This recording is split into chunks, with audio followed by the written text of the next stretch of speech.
And of course, you woke up at what, 8 this morning? Right. And then you cleaned up your apartment really nicely so you could show us what it looks like. Yeah, I want you to come over if you feel like it. I haven't done any dusting or vacuuming or anything. I do that on Sundays. But On July 22nd, 1991, 32-year-old Tracy Edwards fled an apartment building on 25th Street in Milwaukee, Wisconsin, with handcuffs still dangling from his wrist. He managed to flag down a passing police car, and he told the officers some freak named Jeffrey Dahmer had lured him to the apartment 213. When the officers walked with Edwards back to the apartment, they uncovered a crime scene that would leave them with nightmares for the rest of their lives. My name is Sheesh Merriweather, and I'm the founder of Crime Viral Online. Today I'll be doing what I do best, which is talking about serial killers. Our video today is inside Jeffrey Dahmer's apartment of horrors. But first, here is a treat for all you true crime fans. Magellan TV is a new type of documentary streaming membership founded by filmmakers. Their team of producers and curators brings together premium content that dives deep into important documentary subjects. Magellan TV is some of the best collections available in true crime, history, science, nature, and space. There are so many great choices, it's hard to stop watching once you start. There are over 3,000 documentaries to choose from, and programs are added on a weekly basis. Even better, there's a growing selection of shows available in 4K without additional cost.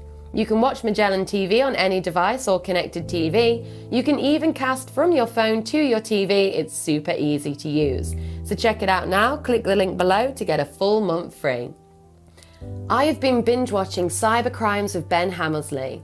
This rabbit hole of gripping episodes all about piracy, the darknet, scams, heist, and cyber wars is great viewing if you're interested in not only how to keep safe online, but also you want to learn how online criminals use the World Wide Web to wreak havoc on other users.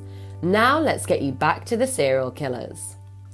When Tracy Edwards first met Jeffrey Dahmer in a shopping mall, he said that Dahmer seemed like a regular guy. After they talked for a while, Dahmer said he was a professional photographer and would Edwards be interested in posing for nude pictures in exchange for $100. Edwards, a father of 6, agreed to go back to Dahmer's apartment for a beer.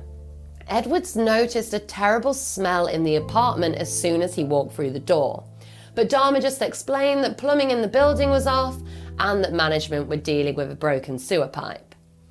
The pair then drank together for a while, and in the background on the TV, Dahmer was playing his favourite film, The Exorcist III. There were many objects around the room that would have been a warning sign if Edwards had known exactly whose company he was keeping. There were ropes, restraints, hammers, and saws scattered around the place. Then Dahmer distracted Edwards by asking him to look at the fish tank. When Edwards turns to look, Dahmer pulls out a knife and forced a pair of handcuffs onto him. Dahmer then appeared to slip into a trance-like state. He was rocking back and forth manically and chanting to himself. In that moment, the serial killer is entering a phase where they reveal their true sadistic self. Many surviving victims have testified how they distinctly remember the exact moment when this switch in the serial killer's persona took place. The mask of superficial charm slips, and they have on many occasions said there was a distinct change in the eyes, and within a flash, the killer's true violent intentions emerge to the surface. We do have another video on this channel, 7 phases of serial killing explained, if you would like to check that out too. Dahmer and Edwards got into a scuffle as both serial killer and intended victim tried to overpower each other. Edwards later testified that Dahmer screamed at him that he was going to eat his heart. Edwards later said in court that he knew at that point he was going to die, and he told himself, "You might as well die fighting." Edwards managed to convince Dahmer to let him go to the bathroom. Once he saw the opportunity, Edwards escaped into the hallway and out the building. He then summoned the Milwaukee police officers who were passing by. They tried to get the handcuffs off with their own key, but this didn't work. So instead, they agreed to walk with Edwards back to Dahmer's apartment to try and find the key. Once inside the apartment, Milwaukee police officers Robert Ralph and Rolf Mueller asked Dahmer where the key for the handcuffs was. Dahmer said the key is in the bedroom. Officer Mueller went into the bedroom when he noticed a large knife under the bed. He also noticed a bedside dresser table with a set of Polaroid pictures that had a background that matched the interior of the apartment that he was stood in. When he took a better look, he realized that these Polaroids were of victims who had been decapitated, dismembered, and posed in disturbing positions.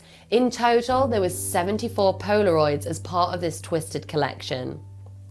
Dahmer freaked out as soon as he saw Mueller holding these twisted photo collection, and he tried to escape the apartment, but he was restrained on the floor by the officers. He told them, "For what I did, I should be dead." The officers called for backup, and whilst the second squad car was on the way, Mueller went to find out where that terrible odour in the apartment was coming from. He looked in the fridge, and there he saw the severed head of one victim staring right back at him.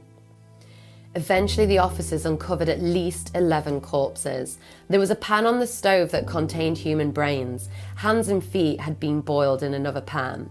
3 human heads were found in the fridge. There were glass jars that contained male genitals, preserved in what appeared to be a saline solution.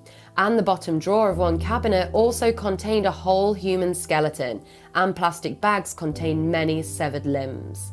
Every officer who attended the crime scene had to undergo specialist counselling to recover properly from the horrors what they saw. Whilst crime scene technicians worked through the night to piece together exactly what had took place in apartment 213, Dahmer was interviewed at the Milwaukee police station. His interview lasted 6 hours between 1:30 a.m. and 7:30 a.m. He confessed everything and even said, "I think in some way I wanted it to end, even if it meant my own destruction." Dahmer admitted to killing 16 men in Milwaukee and Ohio. 6 of the men he had killed in the apartment were just in the past few weeks.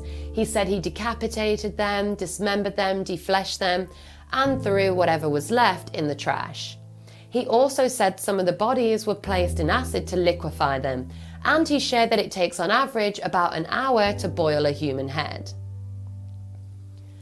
The detective who first interviewed Dahmer, Detective Patrick